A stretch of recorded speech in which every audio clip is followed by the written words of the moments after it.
Netflix was never planned to be the way it is right now. But it was in the same field, but it was never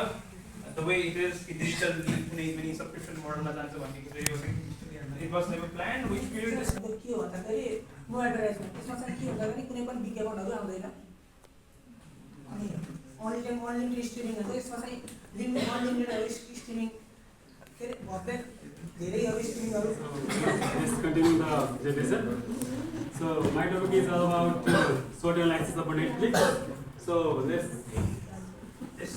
let's study about this step. इसको खास stage के भनेपछि first of all strong brand image के यसको नाम हामीले सबैले सुनेको छ नेक्स्ट भनेपछि हामीले सबैले थाहा छ कि हामीले अब हेर्न वेब सिरिज डकुमेन्टरी टिभीज हैन हेर्नको लागि एउटा बेस्ट प्लेटफर्म बनेको नेटफ्लिक्स हो तब चाहिँ लार्ज कन्टेन्ट ल्याबोरेटरी बनेको यसले thousands of movies series documentaries and originals आफूले प्रोड्युस गरेको डिमान्ड पनेले बनाउँछ अर्को चाहिँ नेटफ्लिक्स ओरिजिनल्स त्यही हो जुन जस्तै कि standard thing squid game money heist यो नेटफ्लिक्स आफूले प्रोडक्सन हाउसले बनाएको हो जसले गर्दा के भन्छ भने यो ओरिजिनल कन्टेन्ट प्रोभाइड गर्छ जसले गर्दा के भन्छ भनेपछि हामीले यो सोले गर्दा पनि के भएको छ भनेपछि यो नेटफ्लिक्स वर्ल्ड वाइड फेमस भएको हो अर्को चाहिँ ग्लोबल प्रेजेन्स भनेको यो हरेक कन्ट्रीको प्रेजेन्स जस्तै हामी अस्तिले भनेको थियो कि 190 प्लस कन्ट्रीमा फैलिएको छ हैन सो त्यो भएर पनि के छ ग्लोबल प्रेजेन्सको हरेक ठाउँमा छ के अर्को चाहिँ एडभान्स टेक्नोलोजी अब जस्तै कि रिक्वेस्टले अलि भनेन तर त्यसले जुन टेक्नोलोजी हामी युज गरेको सबै के छ अहिलेको एडभान्स टेक्नोलोजी हो त्यो भएर पनि यसको एउटा स्ट्रङ पोइन्ट रहेको छ अर्को चाहिँ युजर फ्रेन्डली प्लेटफर्म मतलब कि यसले अब जुन कस्टमर्स जसले कसैले ट्याग युज गर्दा ल्यापटप युज गर्दा कहिले मोबाइल युज गर्दा हैन त्यो सबैको लागि के छ भने त्यो सबैमा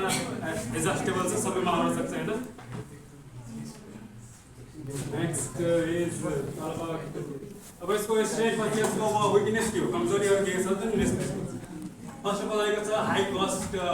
कन्टेन्ट प्रोडक्सन कस्ट यो त्यही हो अब उसको आफ्नै प्रोडक्सन हात भएपछि यसको जो ओरिजिनल कन्टेन्ट प्रोड्युस गर्न खोज्दा के भन्छ नि पैसा पनि बढी खर्च लाग्छ हैन उसले साउथ कोरियामा गयो साउथ कोरियाको पैसा लाग्दा उसको कति खर्च लाग्छ त्यसपछि इन्डिया कति खर्च लाग्छ हैन त्यो अब कन्ट्री अनुसार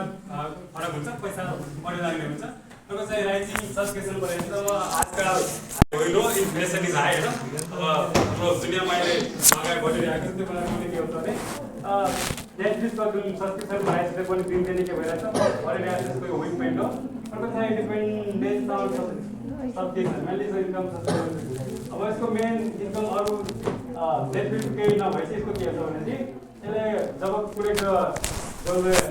कन्ज्युम गर्छ जुन कस्टमर्स हाम्रो नेटफ्लिक्स गर्न सिरिज हेर्छ उसले के गर्छ मेन सोर्सको के भने जब यदि उसले सब्सक्राइब गर्यो भने मात्र उसले अब पैसा पाउने भयो गरेन भने उसले पैसा पाउने भयो त्यसको ओन्ली वान मेन सोर्स हो अर्को चाहिँ content remove due to licensing अब यो के भने जुन हाम्रो सिरिज छ डकुमेन्ट्री छ यदि यसको कुनै टाइम पिरियड छ त्यो टाइम पिरियड त्यसले यदि रिन्यू गरेन भने के हुन्छ भने अरूले लाइसेन्स गर्ने भने पनि त्यो हामीले हेर्न सक्दैन त्यो गर्दा पनि के हुन्छ अलि जस्तो कि एकजनालाई स्ट्रेन्जर थिङ मन पर्ला हैन र हैन अब उसको पिरियड भएपछि नेक्स्ट रिन्यू गरेन उसले फर्स्ट उसले हेर्न पाएन भने के गर्छ भने नेटफ्लिक्सबाट त्यो के गर्छ आफ्नो प्लेटफर्म चेन्ज गर्न सक्छ another is opportunity अब यसको नयाँ अब के आफ्नो ग्रोथको लागि के कुराहरू यसले गर्न सक्छ हुन ग्रोथको लागि हो फर्स्ट पोइन्ट रहेको छ ग्रोथ इन इमर्जिङ मार्केट अब 190 कन्ट्रीज जस्तो कि मात्र थाहा मैले नेटफ्लिक्स छ हैन अब त्यसले के गर्छ अरू कन्ट्रीमा पनि अब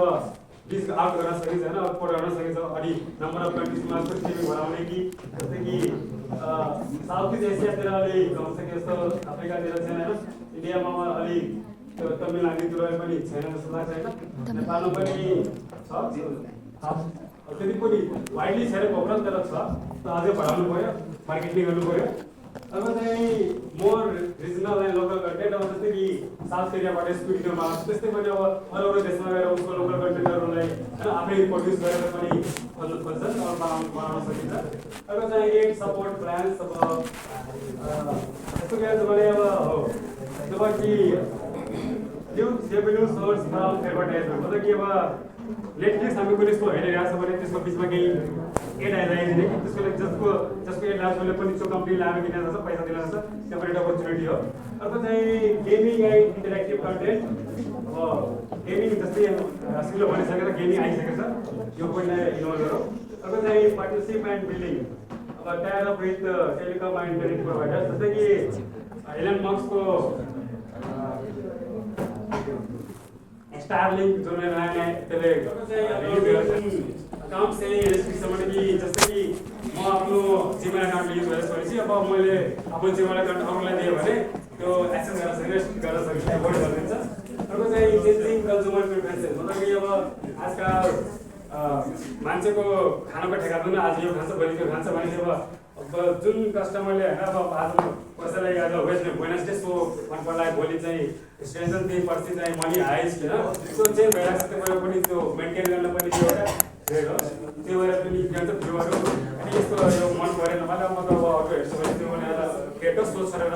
सस्टेन छोडेर जान सक्छ। अर्को चाहिँ इकोनोमिक डाउनफल, पिपुल मे गट एन्टरटेनमेन्ट